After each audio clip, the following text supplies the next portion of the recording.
Well, Nicaragua No Pasaran came out of my meeting the famous English novelist Graham Greene.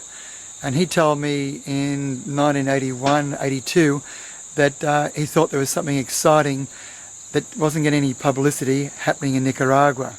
So in my attempt to try and seduce him into making a film about his life story, I went to Nicaragua to do some research. And I stumbled into the Sandinista revolution. And at that time, the Contras were invading from northern Nicaragua through Honduras with the backing of Ronald Reagan's CIA. And I decided I would make a film about that.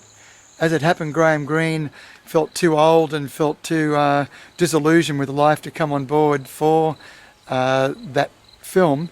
But I initially tried to get Bianca Jagger in to make a film because she was a native Nicaraguan.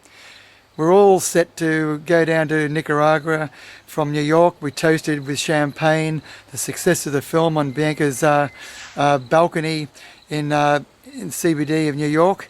But then she presented me with the notion that she wanted editorial control over her image in the finished film. As a filmmaker that's passionate about my independence and my right to make the film that I want and the truth I see in each situation that I come to make a film, I couldn't give her that.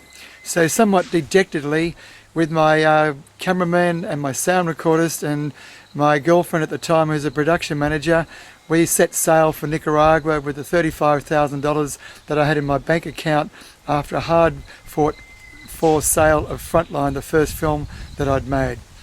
It was very nerve-wracking for that first 9 weeks in Nicaragua because I really didn't know what was the film that I wanted to make. I just kept on filming situations. The Pope came to Nicaragua, and that provided an amazing sort of catharsis for the Sandinista Catholic socialist-based revolutionary leaders and the neoconservative Church of Rome confronting their revolution. And I filmed that, and I forgot how much it was costing me for the film to be going through the camera gate as the crowd grew louder and louder. Isn't it excitement and passive desire for the Pope to say a word of some compassion for the fathers and mothers who'd lost their kids 3 or 4 days ago in a big Contra attack in northern Nicaragua that killed 16, 17-year-old high school kids who were up there defending the revolution.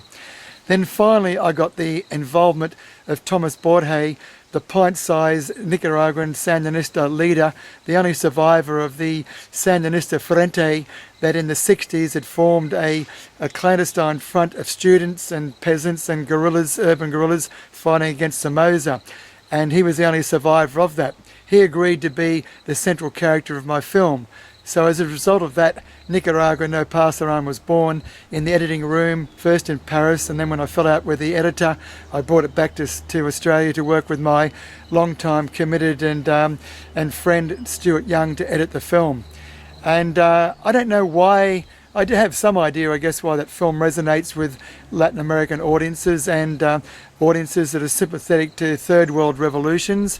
I guess it was because it was a gringo, an outsider, telling honestly, sincerely, the story of the Sandinista and ordinary Nicaraguan people's revolution to try and do something different that would be a beacon to the rest of the world as to why so many people were prepared to fight and die for that revolution, and have that as a seed for hope for revolutions in other countries in Latin America, in Africa and Asia, where people who seized power and fought a revolution for the poor and the dispossessed could do something that was amazingly wonderful and what we're all prepared at the time to die for.